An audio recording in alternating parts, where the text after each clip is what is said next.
इसी तरीके से आप इस सिलमपुर विधानसभा के अंदर आप देखेंगे तो चौधरी साहब जिन्होंने कांग्रेस में एक लंबा वक्त बिताया और कांग्रेस से चौधरी मतीन साहब की पहचान थी। आप ये देखेंगे कि जब उन्हें मौका मिला तो वो आम आदमी पार्टी उन्होंने ज्वाइन कर ली। ये मौका परस्ती इस इलाके के अंदर विकास कहाँ है? आम आदमी पार्टी ने पूरी दिल्ली के अंदर विकास किया, लेकिन हमारे इलाके में तो कोई मुझे विकास चेयरमैन हमारे इलाके में रहे, उसके बावजूद वक्फ बोर्ड की जमीनों का हमें कोई फायदा नहीं है। तो इस मौका परस्ती की सियासत के अंदर सिलमपुर को क्या मिला? अंदर सबसे बड़े मौका परस्तों में अगर मैं किसी का सबसे पहले नाम लूंगा तो इतना बहे जमी पर के आसमां तक लाली जाए, आह मजलूम की जालिम से संभाली ना जाए, सोचता हूँ इससे पहले धो दे वो अपने खून से सने हाथ, क्यों ना उस जालिम की एक तस्वीर बना ली जाए। हेलो फ्रेंड्स, मैं हूँ अफजल भारती, आप देख रहे हैं बेखौफ न्यूज लाइव। आइए आपको हम लेके चलते हैं एक ऐसी शख्सियत के पास जिससे आपका तारुफ कराना आज बहुत जरूरी है। मैं किसी और की बात नहीं कर रहा हूँ, मैं बात कर रहा हूँ चौहान बांगर से, हमारे एडवोकेट रुखसार अहमद साहब। सीधे उनसे बात करते हैं। वकील साहब, सबसे पहला सवाल आपसे यह है कि जो सिलमपुर का जो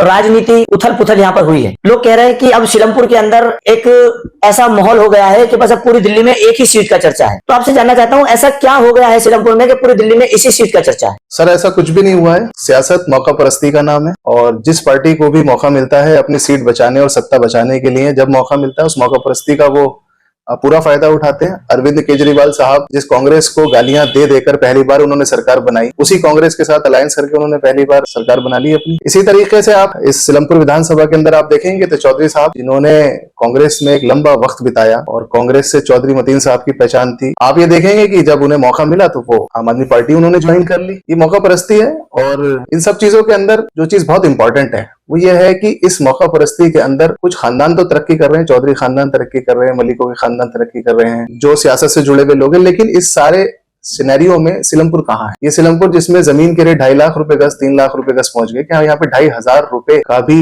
लाइफ स्टैंडर्ड है? आप देखें गलियों के अंदर कितनी गंदगी है। वो सीवर जो 30 साल से साफ नहीं हुए, ये कूड़े के ढेर, ये छोटी नैरो गलियां, बढ़ता हुआ ट्रैफिक, इलीगल कंस्ट्रक्शन, सट्टा, बढ़ते हुए गैंग वॉर्स, प्रोस्टिट्यूशन, ये सारे इश्यूज हैं। चाहे कांग्रेस आए, आम आदमी पार्टी आए, अब्दुल रहमान मलिक साहब रहे, हाजी भूरे साहब रहे या चौधरी साहब रहे, 30 साल इन लोगों ने हुकूमत करी है। सिलमपुर आज भी वही है।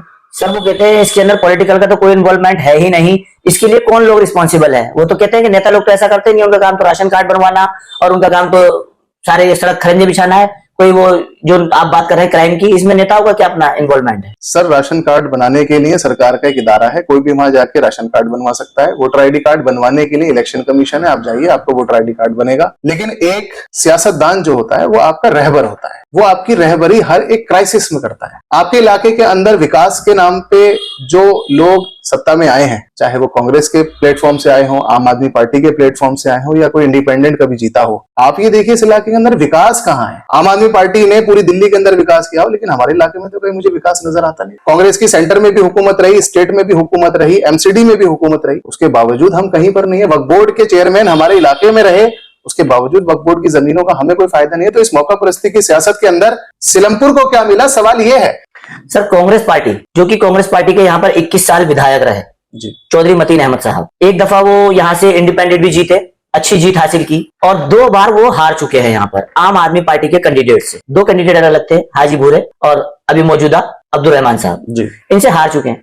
लेकिन फिर भी अरविंद केजरीवाल उनके घर पर आए, उनको जो है मेंबरशिप देने के लिए। तो इसके पीछे क्या कहना चाहेंगे आप? देखिए, हिंदुस्तान के अंदर सबसे बड़े मौका परस्तों में अगर मैं किसी को सबसे पहले नाम लूंगा तो वो अरविंद केजरीवाल है। उनकी जरूरत थी, मेयर का इलेक्शन था, मेयर के इलेक्शंस के अंदर 2-4 वोटों की काउंटिंग से जीत और हार होनी थी। हमारे इलाके के अंदर एक हज्जन शकीला है जिन्हें निगम पार्षद वोट देना था, और एक शगुफ्ता चौधरी जो कांग्रेस से जीती थी। इन दोनों का वोट लेना था। तो हज्जन शकीला साहिबा तो पहले से ही आम आदमी पार्टी में है, और शगुफ्ता चौधरी क्योंकि कांग्रेस में थी तो उन्हें आम आदमी पार्टी ज्वाइन कराई। इन दोनों ने बहुत इज्जत के साथ उसमें मेयर के इलेक्शन में अपना वोट दिया। आम आदमी पार्टी मेयर का इलेक्शन जीत चुकी है। हमारे वोटों का फायदा हर एक इलेक्शन में होता है। अब उसी मेयर से हमें क्या फायदा मिलेगा, ये देखने वाली बात है। और आपका सवाल यह था कि अरविंद केजरीवाल सिलमपुर में आए, तो जी वो अपनी मौका परस्ती की सियासत के लिए वो कहीं पे भी जा सकते, कहीं भी जा सकते हैं जी, सरकारी ठेकों पे भी जा सकते हैं, वो कर्ज में ताले भी लगवा सकते हैं, वो कुछ भी कर सकते हैं। आपने यहाँ से इलेक्शन लड़ा, तो अभी आप अपने आप को कहाँ देखते हैं सिलमपुर विधानसभा में? देखिए, सिलमपुर विधानसभा के अंदर मैंने काउंसलर लेवल के इलेक्शन लड़ा था। लोगों ने मुझे कहा कि आपको इलेक्शन लड़ना चाहिए, मैंने एक इलेक्शन लड़ा। दोबारा मैंने इलेक्शन की कोशिश की थी MIM पार्टी से, लेकिन डिलिमिटेशन होने की वजह से ये सीट, रोटेशन होने की वजह से ये सीट लेडीज सीट हो गई थी। मैं अपने घर की किसी भी लेडी को, जो एक नॉन पॉलिटिकल लेडी है, हाउस वाइफ्स हैं, मैं बिल्कुल भी कंफर्टेबल नहीं था कि मेरी घर की कोई खातून इसको सियासत की कोई समझ नहीं है, मैं जबरदस्ती उसे सियासत के दलदल में धकेल दूं। इसलिए बहुत सारे पैसे खर्च करने के बाद, अपना वक्त लगाने के बाद भी मैंने उस सीट को ड्रॉप करना बेहतर समझा और फिर मैंने स्विच करके एक दूसरी सीट पे गया, जो डिलिमिटेशन होने की वजह से वहां पर जीत और हार का समीकरण चेंज हुआ है, वो भी मैंने सीट इसलिए ड्रॉप कर दी। तो फाइनली मेरी इंटेंशन ये थी, मैं एक अच्छा रिप्रेजेंटेशन देना चाहता था। मैं जबरदस्ती बाई हुक और बाई क्रुक इस इलाके में कब्जा नहीं करना चाहता हूं। जब मुझे लगेगा कि मेरी एलिजिबिलिटी होगी, मेरे लोग मुझे चाहेंगे, मैं इंशाल्लाह फ्री इलेक्शन लड़ूंगा। असल में नेता होता कौन है? सर देखिए, 1 किलो दूध भी लेना हो तो हम ये पता करते हैं कि हमारे बच्चों के पेट में जाने वाला दूध सबसे अच्छा कहाँ मिलेगा। बच्चों की तालीम की बात हो, सबसे अच्छा स्कूल हम देखते हैं। हमें कोई भी जिंदगी की चीज खरीदनी हो जिसको हम बरतते हैं, हम अच्छी से अच्छी लाते हैं। लेकिन जब हमारी नस्लों की रहबरी का सवाल हो, तो हम फिर किसी भी सफेद पोश इंसान को वोट नहीं देना चाहिए। ये रहबरी, ये किसी की कयादत, ये बहुत जिम्मेदारी वाला काम है। नेता वो होता है जिसकी कथनी और करनी एक हो। कथनी ये थी कि हम शराब के ठेकों को खोलने वालों को घुसने भी नहीं देंगे। कथनी ये थी कि हम मरकज में, मैं अपनी बात कंप्लीट कर दूं, कि मैं मरकज में ताला लगाने वालों को माफ नहीं करेंगे। लेकिन करनी ये है कि शराब के ठेके वाले आपके शराब के ठेके छोड़ो घर तक आ गए, और करनी ये है कि मरकज के ताले लगाने वालों को आपने गले लगा। तो कम से कम ऐसे लोगों को नेता हम नहीं तस्लीम करते। कोई बात ये इशारा चौधरी परिवार की तरफ कर रहे हैं आप? जी, आप जनता बहुत समझदार है। जनता समझदार है।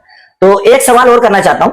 अभी जो चौधरी साहब के घर पे अरविंद केजरीवाल आए, पूर्व मुख्यमंत्री जी, जब वो आकर के यहाँ से गए तो लोगों में नाराजगी भी थी, और आज भी कुछ लोगों में नाराजगी देखी जा रही है। लेकिन चौधरी मतीन एक मंझे हुए नेता है, वो समय आते आते मुझे लगता है कि वो सब कुछ मैनेज कर लेंगे, मैं उन्हें जानता हूं। लेकिन आपसे एक सवाल करना चाहता हूं। उनसे सवाल किया गया कि चौधरी साहब, लोग खफा हैं और आपके भी साथ लोग नहीं है, तो उन्होंने जवाब दिया कि कुछ लोग तो खफा होते ही हैं, सबके सब तो अल्लाह मियां के भी साथ नहीं है। इस बारे में क्या कहना चाहेंगे? सबसे पहली बात तो यह है कि अल्लाह रब्बुल इज्जत जो तमाम कायनातों के मालिक हैं, तमाम इंसान, चरिंद दरिंद, मखलूकात, पेड़ पौधे जितने भी हैं, अगर ये तमाम के तमाम चीजें भी अल्लाह को अल्लाह मानने से मना कर दे, तब भी उसकी जात पर बाल बाकी फर्क नहीं पड़ेगा। लेकिन मैं यह कहना चाहता हूं कि बड़ा बोल नहीं बोलना चाहिए, चाहे बड़ा निवाला खा ले। अगर थोड़े से लोग भी इधर उधर हो गए ना, तो MLA साहब LMLA हो जाएंगे। अच्छा, LMLA हो जाएंगे जी। ठीक है, देखिए ये थे एडवोकेट रुखसार साहब। इन्होंने बड़ी दिल की बेबाकी के साथ हमारे साथ बातें की, और मैं भी बस आपके साथ इतना ही कहना चाहता हूं कि बशर को चाहिए कि वो एक रंग हो जाए, सरासर मोम बन जाए, या के संग हो जाए। मैं अफजल भारती, बेखौफ न्यूज लाइव, दिल्ली। शुक्रिया।